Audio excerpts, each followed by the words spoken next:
This movie was so good that it pretty much single-handedly killed traditional hand-drawn animation at Disney. I know that doesn't make a lot of sense, but hear me out. This isn't over yet.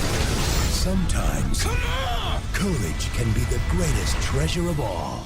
Welcome to You Need to Watch, where I give you spoiler-free recommendations for movies that I love and know you'll love too. Today, I'm telling you that you need to watch Treasure Planet. Treasure Planet is an animated film from 2002 directed by Disney animation legends John Musker and Ron Clements. The film is an adaptation of the 1883 novel Treasure Island, but the film puts a twist on the famous story by turning it into a science fiction adventure set in space. We follow Jim Hawkins, played by Joseph Gordon-Levitt, as he discovers a map that leads him to the fabled Treasure Planet. He sets out with a crew on a journey to Treasure Planet, and along the way finds a friend and father figure in an alien cyborg called Long John Silver. What follows is an adventure full of heart, excitement, and betrayal. Treasure Planet has a reputation for being one of Disney's biggest failures ever, and for a long time it probably was. After its release in 2002, Treasure Planet was a certified box office disaster, and it was a massive financial failure for Disney. The failure of the 2D animated Treasure Planet versus the success of 3D animated films like Finding Nemo pretty much ushered in the death of traditional 2D animation at Disney, and Treasure Planet would prove to be the last time that Disney would take on such an ambitious 2D animated project. Despite the fact that the last few years have seen Disney produce box office bombs that make Treasure Planet's estimated $70 million loss look quaint, Treasure Planet is still cited as the film that killed traditional hand-drawn 2D animation at Disney, which is a shame, because it's one of the best films that the company has ever released. Treasure Planet is my favorite Disney film of all time. I like it more than Lilo and Stitch. I like it more than Aladdin. Hell, I like it more than The Lion King. This film has a massive cult following for a reason, and there's a reason why this film is remembered fondly, and something like Titan AE has shuffled off into cinematic obscurity. The animation is some of Disney's very best, the story is familiar but inspiring, and the characters are painfully relatable. This film is directed by the same duo that gave us The Little Mermaid, Aladdin, Hercules, Moana, and do I even need to keep going? And out of all of these films, Treasure Planet was John Musker and Ron Clements' passion project for years, and it shows in the final film. Treasure Planet was one of the films that followed Disney's 90s renaissance in the early 2000s, so naturally every aspect of this film is Disney at its absolute peak. The hybrid animation integrating traditional 2D animation with computer-generated imagery, while not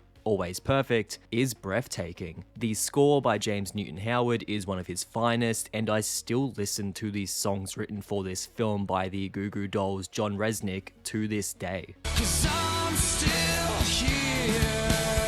But the elements that really elevate this film above other Disney projects is the story and characters. Yes, this film is a treasure hunt, but the real treasure is what the characters discover about themselves along the way. Jim Hawkins is perhaps the strongest protagonist of any Disney film, and while I don't think I could straight up call Long John Silver the greatest Disney villain of all time, he's certainly up there. And before anyone comes at me for spoiling that Silver is the villain, it's in the trailer. It's obvious right from the start of the film, they aren't trying to hide who he really is, alright? Jim Hawkins is an incredibly gifted and capable young man who can't keep himself out of trouble. He has endless potential, but he can't find a direction to take his life in, and he lacks purpose. He feels like he doesn't belong anywhere and believes that he is and always will be a failure. Long John Silver is a selfish pirate who values wealth above all else. But when he is forced to look after Jim during the journey, he slowly warms up to the boy and takes him under his wing. He teaches Jim the practical skills he needs to survive in space and also does his best to get the boy to believe in himself again. Against his better judgment, he becomes a father figure to the boy, and it causes more than a few issues later on in the film.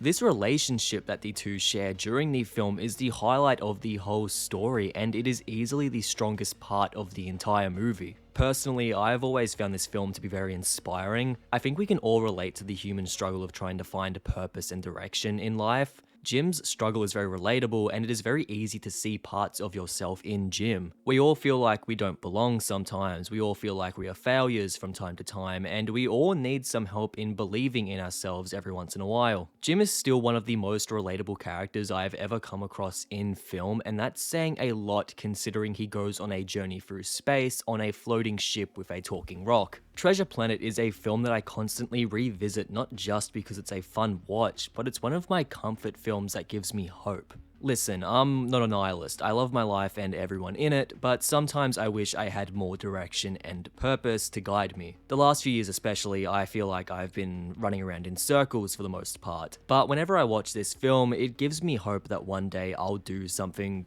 truly great. Jim's story gives me strength, and I think it will do the same for a lot of you. I also want to go back to the animation for a little bit here, because some of the stuff that they do in this movie is genuinely groundbreaking. Well, for the time at least. This film meshes 3D and 2D animation in ways that I've never seen before in film. Silver, for example, is animated for a mix of hand-drawn 2D animation and CGI. Yes, you can tell the difference between the elements in the film, but it blends so well that you don't really think about it for most of the film. Yes, some of the 3D animation has aged significantly, and there's some rough elements. The 2D animation, however, is flawless. I still don't think I've ever seen more expressive and fluid animation than what Disney was doing back in the 90s and early 2000s. This stuff has not aged a day, and in fact looks a hell of a lot better than the digital stuff we get today. I miss the days before Disney bought Marvel, Star Wars, and Fox because they were purely focused on creating their own original franchises, and they had a level of focus and dedication in their films that they just don't have today. I mean, it's hard to make everything good when you pump out Marvel movies like their episodes of Home and Away. The art direction here is also spectacular. The blending of old school ships and sails with lasers and rocket engines is aesthetically gorgeous, and it's one of Disney's more original concepts in terms of setting. The idea of ships sailing through space with solar sails and rocket boosters creates some powerful imagery and gives the film an old school sense of wonder that you just don't get with pure sci-fi. I mean, they still use ropes to secure themselves to a ship, but they also have things like solar surfers. Conceptually, it makes no sense, but it's so beautiful that you never stop to think about it. Treasure Planet is the swan song of Disney 2D hand-drawn animation. This movie was the last time that Disney threw a massive budget at a movie like this, and traditional animation was never quite the same after Treasure Planet. Disney never really gave this franchise a chance, which is a shame because the potential here was staggering. Treasure Planet is of course on Disney Plus, and I know you have it, so you should really watch the movie, or you could always pick it up on DVD or Blu-ray if you're feeling adventurous. No matter how you watch it, the film is an underrated masterpiece that deserves your attention. Thanks for watching guys, and I hope you like this one as much as I do.